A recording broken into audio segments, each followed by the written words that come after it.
Whether you're just delving into the world of voiceover, You're an established voice actor, or you just want to listen to some unfiltered thoughts and opinions about the industry. then this podcast is for you. I'm Michael. And I'm Jen, and this is the Off Air Podcast. Hello and welcome Hello. to a little Christmas special of the Off Air Voiceover Podcast. My name, of course, is Michael. And I'm Jen. And this is totally impromptu. Normally we have Last minute plan. Yeah, a few little bullet points, like talking points, and we just go off on our little journeys from there. But we've got nothing, literally nothing. So we're just going to hit record and just see what the next half an hour looks like. I feel like I apologise in advance for any mental swearing or off-tangent conversations. Yeah, well, it's Christmas, so if those of you watching, you'll see that I am dressed appropriately. As am I, but As yours Jen. is slightly more amusing, I'll give you that. Yeah, I look like a budget drag queen, but I tried. I'm shaking my I tried, head I at tried. Michael. So I haven't seen you I haven't spoken to you for ages, really. So I know, it what's really been was going like on? we cut ties, didn't we? Yeah, do you know what I'm going to do? I'm going to take this tinsel off because I can tell it's going to be Sweating in your tinsel. rustling away. I've got myself trapped here now. What have I done here now? Hang on. Where's that go? Is that an inside or the outside? Oh, For anybody who can't see Michael, he is wrapped in a bit of tinsel that is rustling quite a lot, actually, to fair play. He's now untangled from the tinsel. I've taken the customary selfie. I'll stick it on the socials later, so my time is done with the dress up. So go on, what's been happening? Wow, straight in. Not a lot, I would say. So I'd been quite open about, I don't know, it's been a weird year, and lots of kind of complicated stuff, and having quite a prolonged period of time where I wasn't marketing myself virtually at all, a little bit, but obviously then the business took a bit of a hit from that, and feeling a bit stuck. So I don't know, the last month or so I've been trying to get back into stuff and boost my confidence back up and all that jazz. So that's kind of where I'm at. It's been a bit of a weird year, right? Yeah. I mean, there's lots of positives but obviously everyone's journey is different, but on reflection for myself, lots of positives, some self-reflecting, and like what you just said there about marketing. I've really tried to sort of pick myself up from that, from feeling the effects of not putting that effort in over the years, and being around people who I see are absolutely reaping the rewards of putting that effort in. It's really changed my perspective on you can't, and it's weird, isn't it? Because you sort of think, well, where the hell do you get the work from? And I've said many times, for me, excuse me, the P2Ps have always been a really good income stream for me. And then it's just repeat clients, etc. So I've just got along doing that, but now I've come off all the P2Ps. I'm on the sites, but I'm not paying any premiums. I've come off them all, and I've relied heavily on website repeat clients and a bit of marketing here and then. It's a tougher grind, but it's more rewarding. Definitely. So I think mine's always been a bit of a mix, but leaning more towards direct clients. I'm not. I think I came in at a slightly different time, and I think P2Ps have changed quite a lot in the last few years. Even from when you started, when I started. You've got to be diverse, haven't you, in your income streams? But it's been, I think, on reflection overall, I'm back in France. I came back last week, so this is hopefully going to be. I've got to go back to Manchester. Well, we're both going back to Manchester in January for that. Oh, you're going to the social, the big. Big one. We've had the big news about the One Voice come out, haven't we? Yeah. And the quaffers are low, Michael. Well, I've got to be honest. So me and Steph, we're going back to America in early April to see a family. Oh wow! And to be able to try, and that's to fly to Detroit. That's not a cheap do. We're going to be spending 2 and a bit weeks there. So by the time we come back, that'll be the arse end of April. And then to try and pay for One Voice as well. I think it might be just a bit too much. But who knows? Who knows? Who knows? So, but if that is the case, America's going to take precedence over One Voice. Of course, yeah. Whereas, I think I might. Well, I want to go to One Voice because I want all the learning as well as all the social. So I might not be able to go in January, but we'll see. Yeah, I'm looking forward to it. I think they've put on a really great event. They're such good people as well. I hope I don't know what the long-term plans are, but I hope for them it's a resounding success and it's something they can do annually. Yeah, same, definitely. And it's nice having stuff up in the north, isn't it? There's Different. For us, yeah. Well, for us, travelling. well, obviously not just us. I think there's quite a lot of us in the north. I say that. What am I talking about? I'm in fucking France. Yeah, but in my head, you're still Manchester. So yeah. Take a while for me to remember that you're actually in a different country. Sometimes I forget myself. It's because obviously Steph being American, and we speak English in the house all the time. Sophia, she's French, but she speaks English, and she's picked up the American accent off her mum, so we all just speak English all the time. Yeah. So it's only when we go out, it's like, oh shit, I'm in France. Like, no, I'm kidding. But yeah, no. So it's sometimes I forget. But Christmas, are you done? Are you got everything sorted, or for Christmas? Fuck no. Well, no, that's not fair. I feel I'm almost there, but I'm in the stage now where you're just. I don't know about you, but I like panic about everything, like having a present for the kids. And like my brain is just, I feel quite manic, in all honesty. I went for a run this morning and I was like, I needed to. I didn't want to. I needed to because I felt so bloody manic. You found that really therapeutic, I really do. And I have to force myself some days, like today. But God, I feel better when I've done it. I can't, never mind going for a run. I can't run a bath. Never mind run my legs. Jesus Christ. So, no, I'm kind of like, I'm at that point where I've got most of my things. The problem I've had is there are some things that I didn't buy before I left for France, which I still need to order, which is fine. There's enough time to do it. But what Steph's main present, obviously I can't say what it is now. But it's a large item, shall we say? Okay. And, I couldn't fit it in my. I thought I might be able to fit it in my suitcase. Turns out I misjudged it dramatically. So then it was like, well, I can check it in on the plane, but you know what they're like at airports? They just like throw stuff around like rugby balls. Yeah. So I was like, I'm so intrigued. So I didn't want to chance that. So I've had to get it airmailed, and it's still in transit. Did that cost like the same as the bloody present? Well, no. To be fair, raw mail pretty good. It was £22, and this is a 15 kilo item. So. I was really impressed by that. It's just customs. I'm waiting for that surprise. Is it like a statue of you? Is it like trying to guess 15 kgs? Okay, right, yeah. So so I paid for it. It got collected on Saturday, just gone. So it said 3 to 5 days. So it's checking the updates. It's just one of the minutes like you just think, oh, please don't go missing or any of that garbage. Yeah. So you got time. Do you work over Christmas? Well, it's funny you said that, actually, because I had an email from, the Christmas advert I did for Craft Pub? Yes, yeah. So the people that I did that with, We Are the Allies, the guy Rick contacted me, really cool advert. I hopefully, it looks like I'm going to get it. It's just a lot of fun, very cool advert. Anyway, he emailed me before saying, looks like it's going to get postponed to Jan. Are you available? And I was like, and I was saying this to Steph before, like when it comes to Christmas time, like availability, I don't really have an off switch. Yeah. Because if we're home... If I get an email, someone says, "Can you record this?" I'm not going to go, "No." Like, it's work, it's different circumstances, isn't it? So, we usually go to my parents or do a lot of family stuff, and this year it's just the four of us at home this year, which is lovely.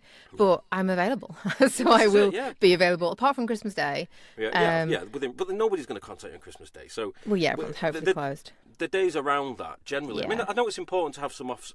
I think it is important, but I think it's also kind of where I'm at. I'm like, actually, that'd be useful if I can be of use to clients and they need people last minute. I'm here for that. Whereas other years I won't be. So it just depends. Yeah, so I just said to him, I said, listen, look, I've sort of made the decision that I will be, the studio's at home, so I'll be around. I can just hop in the booth and record if need be. Yeah.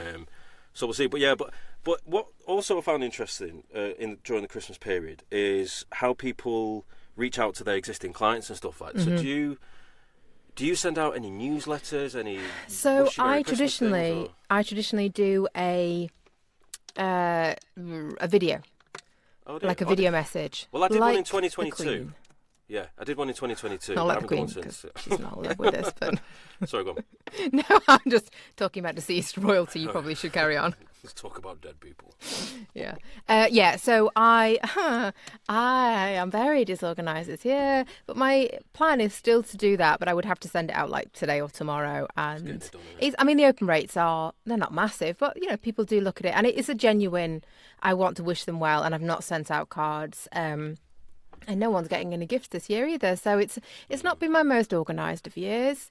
But fuck it. I'm having to let that go. I'm having to be like, you know what? It is what it is. No one is going to miss it. Well, why don't you just... The one I did in 2022, I just stuck it on Instagram. And it was just like an open thank you. Yeah, well, I mean, I'm going to put it on YouTube like I normally do and send it round. And that's what I plan to do. But I'm just, letting go of the idea of wanting to send cards, wanting to do gifts. No one's getting them, but that's okay. It is what it is. Merry Christmas, I got you. Merry Christmas. No, it's the thought that counts, though, isn't it?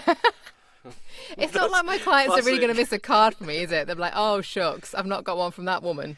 Well, this is the thing. So you say that, and don't say that. No. Whilst that's largely true, no one is going to be like, "Where's my card off, Jen, bitch?" Yeah, Like, you know what I mean? Never working with her again. Yeah, she's on the naughty list. Yeah. So... But what I do know is that definitely doing little things like that does make a difference. It really, I really do does. believe that. I think that's why I'm frustrated and a bit, having to work to let it go, because I really do think it helps. Yeah. Because it's nice. We know as humans, it's nice to have that interaction. Even if you're on a mailing list with, a few hundred of the people getting that, I'm like, oh, that's nice. That's cool. I do always try and have a look at it and try and respond because people have put effort into that. Well, last year I got my first Christmas card off a client. Oh, I actually remember you talking about that. I put a post on social media about it. Yeah. It was just a card. I was like, you don't recognise what it represents, though. It's the gratitude of like, thank you. And the effort of writing a card is handwritten. huge, and buying a stamp and putting it in the post. Like, it's not a small task. So I can't remember which client it was, but well done to them. Yeah, it was Mighty Giant. Who Ah, did the cool. stuff with the Regency stuff, the project me and Kelly are working on, which finally the lid is about to get lifted on this character that I've been playing or portraying for the last... It's only a corporate thing, but it was loads of fun. Yeah. So they've decided to go public with it, and there's going to be more stuff with him. I Very can't say cool. it just yet, but it was just this cool character that I got to play, or still play. Anyway, they sent me the card. Anyway, what it meant was I was like, well, but I know everyone's different. For me personally, I was like, this is great. So I just thought, if you do actually reach out to these people you've worked with and give them a card, it 100%. I know. Hits the right notes. I know, Michael. I know. It wouldn't have to. Well, maybe it's time. It's not going to happen. It's not going to happen this year, and I have to accept that.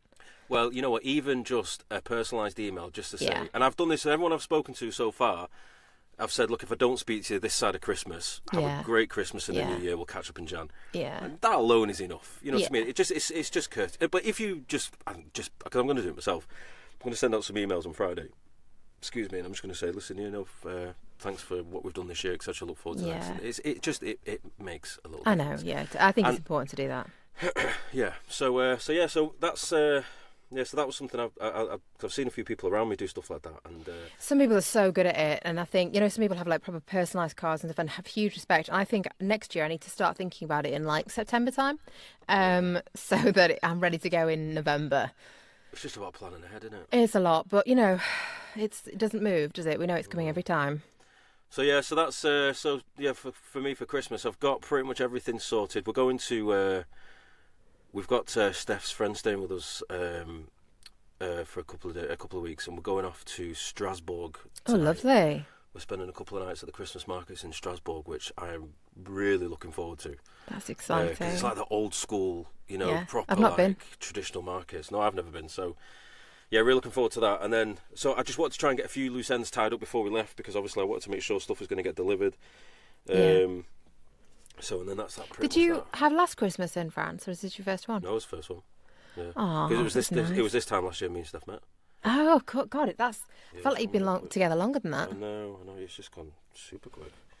But it's been a great year in that respect, Yeah. And I've enjoyed the journey of like just going with it. You know what I mean? I'm fortunate that I can do that. So to be able to sort of let's explore this and let's just see where it takes us, and it's taken me here, and it's fantastic. It is I'm pretty very lovely. grateful for that. So we're not going to do another episode this side of Christmas, so let's talk about the traditional. No, we are not. What's your New Year's resolutions? What would you like to do differently next year that you maybe couldn't do this year, or you did this year you'd like to change? Well, have you got anything? While we're doing a bit of a wrap up, have you got anything that you like professionally that you were really like? What was your highlight? Or any highlights of it? Easily the rugby promo. Oh yeah, that was really cool. You were was so excited about that as well. And do you know what was really interesting about doing that? In the lead up to that, coming out of summer, I had a really to be fair, even recently, like October, the the arse end of October was all right, and then November was just like as if my email was blocked. It was terrible. Like, where is everyone? And then it started to pick up again towards the end of November a little bit, and December's just sort of trickled along. But the similar thing happened back in the summer. I think June and July were very, very, very quiet. Anyway, so what I did was I made a thing. I was like, I don't care if it's quiet. I just had this determination and belief that I was going to do a job which I felt internally was just going to be something epic. And then I got contacted from the rugby league directly, their production team, because they do everything in house. And he said, we've got the rugby final coming up at Old Trafford. Would you like to do the promo? And it was just absolutely smack bang in exactly what I was hoping it would be. Like that sort of, the Batman voice. Yeah. And I just ran with it. And I mean, obviously it's nice when you upload something and people say how much they enjoyed it, but internally... Yeah, that's the biggest thing, isn't it? When you feel like, I got tremendously positive feedback. Internally, I was like, that is one of the best pieces of work I've ever done. I just loved it. So, yeah. So you're entering then for One Voice. Oh, 100%, yeah. And do you know what? It's ironic, innit? Because I'm proud of that one. I think some of the stuff I've been nominated for in the past, I think it's better than that. And Soslaw, I probably won't fucking get it. Lucky, won't it? Yeah, it's always the way, isn't it? Typical. So that's something I'm particularly proud of. Yeah. How about yourself? Well, I had a little think about this, and two things. So it's not been my favourite year professionally, but a real highlight, obviously, was being nominated for Voiceover of the Year, which was amazing. Absolutely. But probably even bigger than that, actually, and this is so fucking corny, but was the people around me and like the relationships I've built within the community, because I've not been like on top of the world. And I've had so many people who have reached out and supported me and offered advice or helped me do stuff or worked with me on things or put me for, I can't tell you how grateful I am for that. And it really has got me through some pretty shitty times at points. I'm really grateful. I feel a bit emotional actually, but really grateful for that. I don't blame you, because I think, I think this year, maybe part of the podcast has got something to do with it. I feel like this year I've really connected with VOs that we sometimes text on Instagram, whatever. Yeah. Sort of you forge sort of those digital relationships and sort of thing. This year, I really felt like I forged proper relationships. Yeah, they come into like real life and like everyday life. Yeah. I really feel like that community that we always sing so highly, praise so highly, has really sort of leveled up, and it's the closeness that we've got with people is really, like when we went to Vox, for example. I know, just thinking about that actually. Yeah, Vox was a great example of it. There's a picture of there's me, you, Scott, Kim. Everyone was on our table, and we had a big group photo, and it was just great, and that to me really captured exactly how I felt. Like this is a great team of people. Same. Yeah, and there's a lot more people who weren't in that picture, but absolutely, it was just epic, really, really nice. So that for me has been a highlight. Those two things. Yeah, I think doing the pod as well has been a big achievement. Oh, same. I mean, fuck me, it's been hard at times, and like you and I have been like, all right, stop contacting me. Yeah, but it really has. I think. I think we've talked about this quite a few times, so I won't go into it, but obviously the intention with this was always to create something. We're not trying to reinvent the wheel, we'll just be us. Yeah. Take that voiceover costume off and just be your true self, but while still talking about the industry and our jobs, etc. And I'm really glad that for those people that like that sort of format really got it. You know what I mean? And and I think it's amazing. Sorry to interrupt you, but like even like now, like when you hear that somebody it's meant something to somebody. Like it's made them feel a bit better and a bit more connected, and that's exactly what we wanted. And I'm so proud of that. Yeah, absolutely. And I find it really therapeutic as well. Yeah. And you forget sometimes you say some shit and you forget sometimes you put it out there and thousands of people might hear it. I don't even contemplate that because you still as long as you just. I have had that slight panic, when you've had like a really honest episode, and then you kind of forget about it, and you're like, oh fuck, what did I actually say? Sometimes I think I'm a bit too honest for my own good, but I think we both are. But that's just who I am as a person. Yeah, I can't be doing with bullshit, and if I'm not offensive, I'm not set out to hurt anyone or anything like that. I just can't be doing with bullshit. So like, my opinion comes off as a bit raw. It's not, it's not meant with any malice or anything. But I do find the whole thing very therapeutic, which is why there's other people that we've spoke to, like when it was at One Voice or at Vox or if it's DMs, people have said, "Oh, I really enjoy what you do." I always said, "Well, do one yourself." It's really like, for some people that have said they've got something from it, where the relatability or whatever, they enjoy listening. I encourage people to try and look at doing something themselves. Or get in contact, like have a chat with us about it. Let's connect. So next year, how are you feeling? You know what? I'm not gonna lie. I'm feeling pretty good. Yeah. I'm not like I don't mean that in like a big-headed sort of way. I just feel positive. Like, I've already got I've got some stuff lined up for January, which is that helps. Looking forward to, yeah.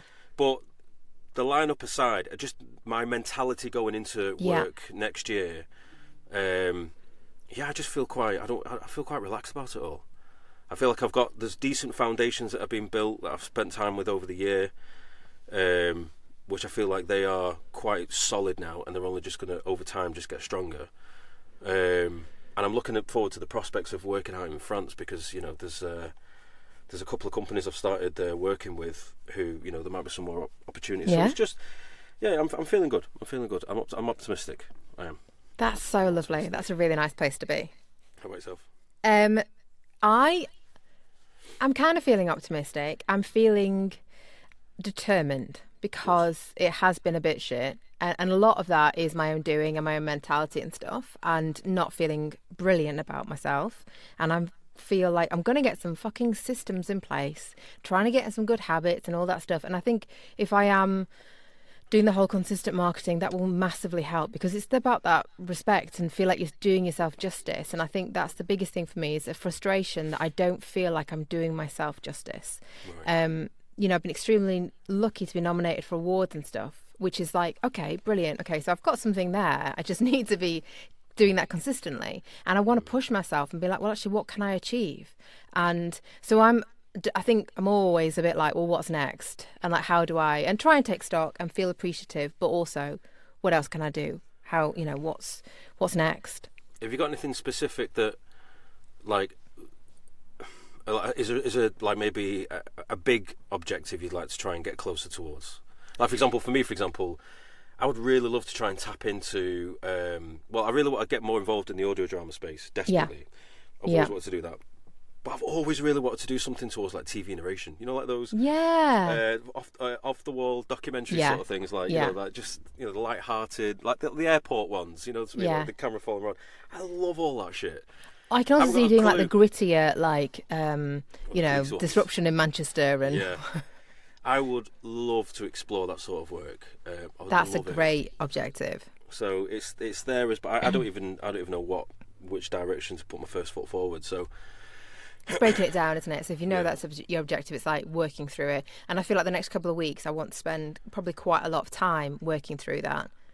Yeah, that's for me. So so have you got something of that? Well, I am currently working on my branding, and I've been doing this for a little while. I think I put on socials about like having going for a photo shoot and having to be cancelled, and then having another one which kind of went okay. It's been a bit turbulent, but working towards that. So in the next through 2.5 months or so, by February, I'm hoping to have a new website. So are you sticking with your name, or are you going with a brand name?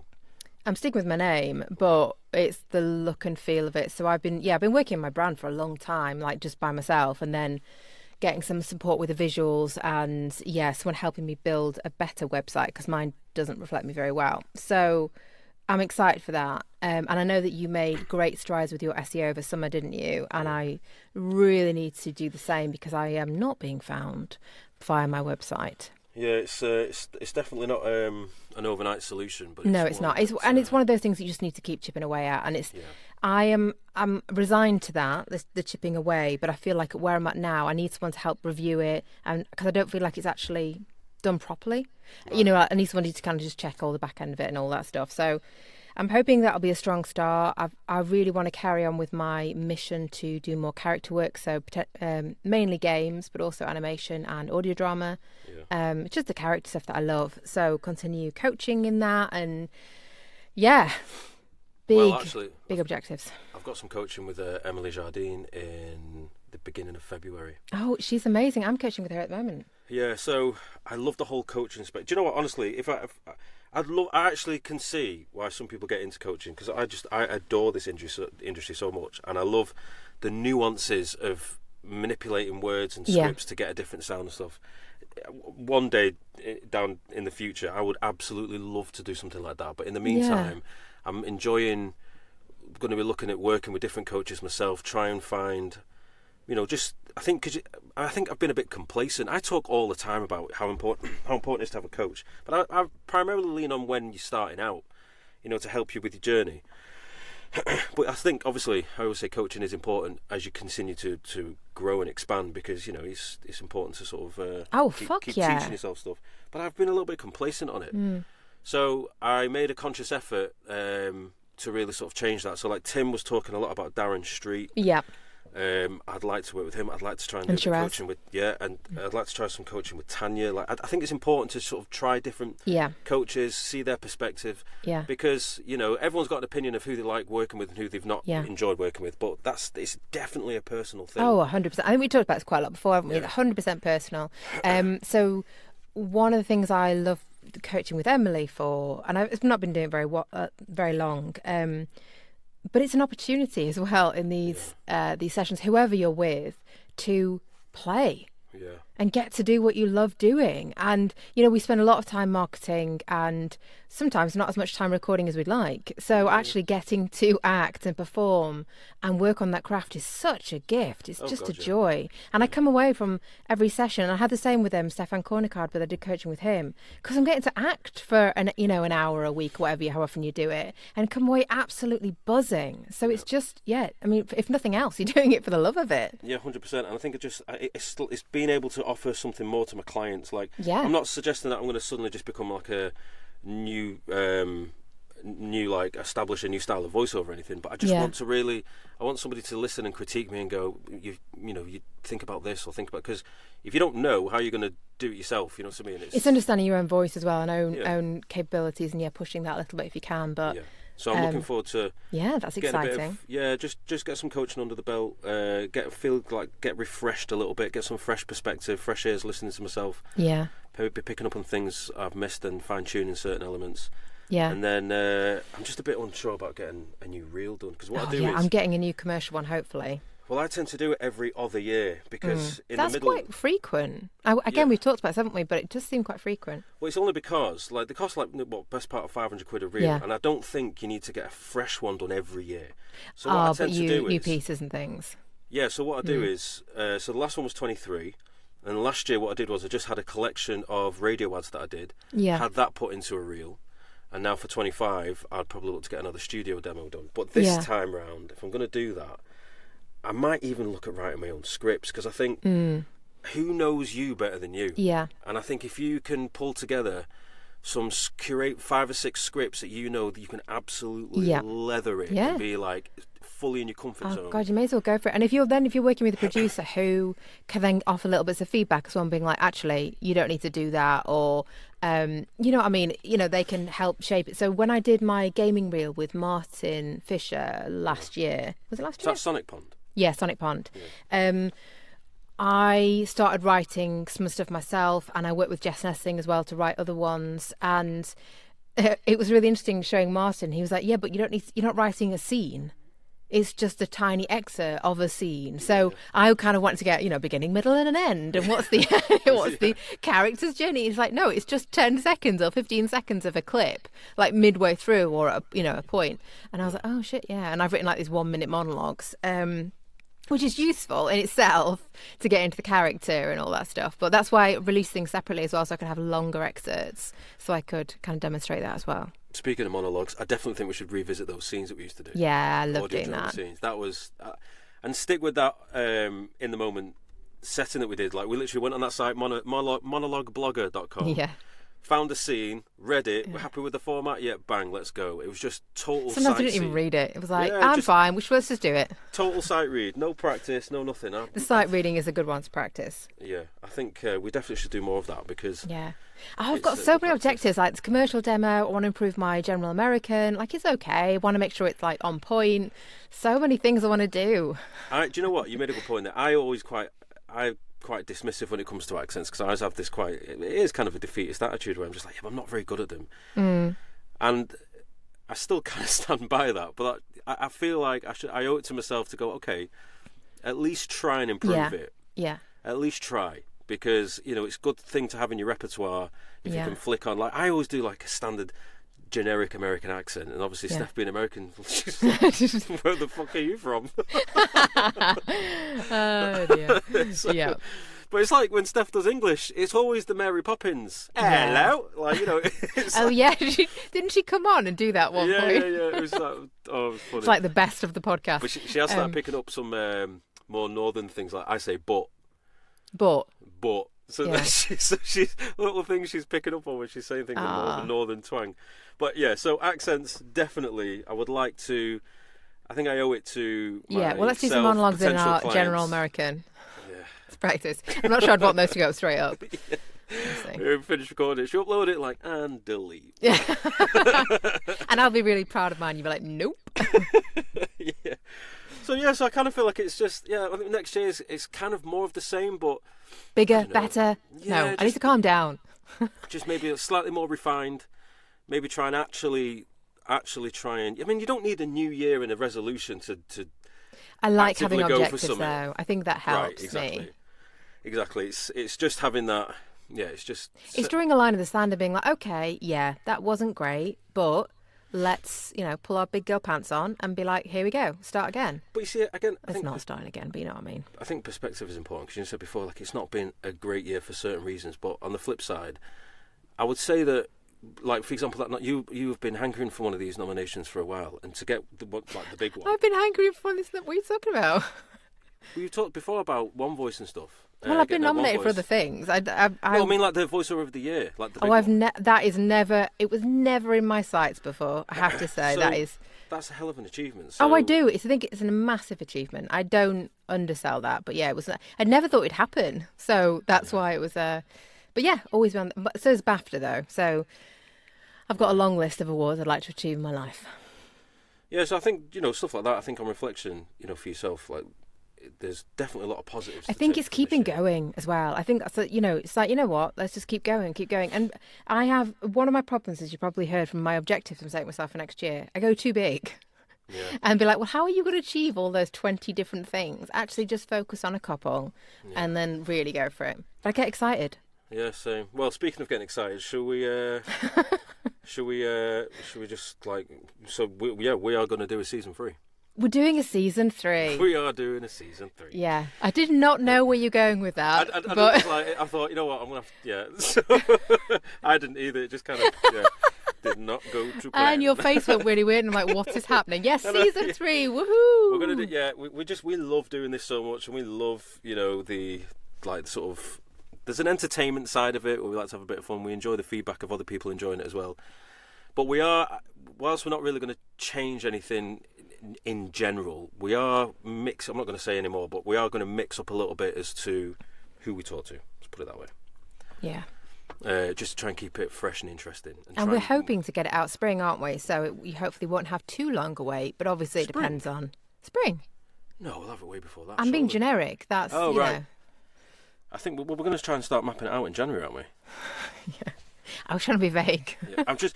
the only thing is, I think anyway, we don't need to go too much into all that, but yeah, we're going to continue. We're going to continue because we love it and we enjoy that other people enjoy it as well. And if it gives something back or something, a little bit of a little ray. That's good, isn't it? Absolutely. So that is absolutely something I'm looking forward to for next year. Yes. To continue this and see, just continue to see where it takes us. And there's some other great ones like Kim and Lizzie. They've got theirs.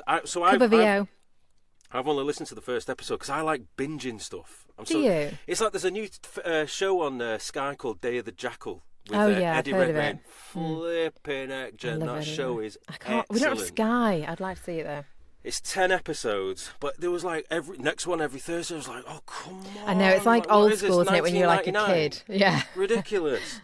So, by the way, the same with the couple one. So I listened to the first one. I was like, I'll just wait till they all come out, and then I can just sit and listen to them. So I've really enjoyed it. Really nice, and it's probably similar to ours in the fact that it just feels like you're having a chat with somebody, or you're just having a listen, and really nice. And because I have huge respects for both of them, and they're quite different to me. And sometimes when I know Kim a bit better than Lizzie, and Kim is very good at standing up for herself and other VOs in terms of like rates and all sorts of things, and I really look up to her as well, and that. So when I'm feeling a bit like, oh, I'm not sure, maybe I should do this, I'm like, well, what would Kim do in this situation? Right. So yeah, I feel like they're good people to look up to as well. Yeah, so they gave us I've not heard it yet, but you said that they gave us a nice little shout out. No, it was on social media, wasn't it? They tagged us on something on social. Was it you put something up? I just put a thank you up because it was really nice. Yeah. So we appreciate that, folks. If you're listening, that was really, really kind of you. And so I'm going to look forward to listening to theirs. And there are so many other there are so many other voiceover podcasts that are knocking about. That's just great to dive into. Yeah. So it's nice that everybody's got everyone's got something of their unique to themselves. Yeah, to offer, slightly different. and it's just enjoyable to listen to. And we can all sort of relate to it in different ways. And we're going to carry on with the voiceover of the week. We are, yeah. So please keep sharing your shit. Yeah, we're going to continue that. I think that's been really well received, and I think it's just, I think it's nice to just give something back and just. Oh give God, yeah, and like we don't want to, it's just nice to have the external validation, is it sometimes? And like you shouldn't need it, but it's just nice to get a pat on the back. Or like if I saw someone at an event and I'd heard a piece they'd done and thought it was good, I'd tell them. But you can't always do that, can you? So it's nice to shout about other people's work. Something that's come up a little recently, I'm glad it's been mentioned more publicly, is this frustration that clients never tag VOs in the projects. Yeah. Man, that winds me up flipping heck. When they've got the long list of everybody who's involved. It's like you tag everybody like the flipping T-runner. And it's like, and what pisses me off about it more than anything else, I'm just going to say, because I did actually talk about this in season 1. I remember. And I took it all out. I don't give a shit anymore.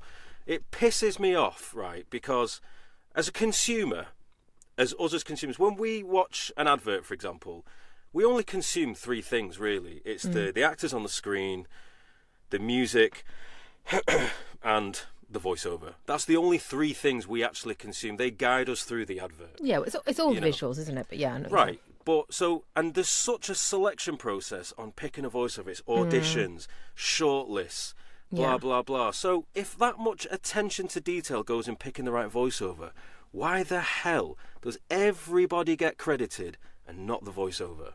Now, if they don't credit everybody, then fine. It's when they credit everybody and leave out the VO.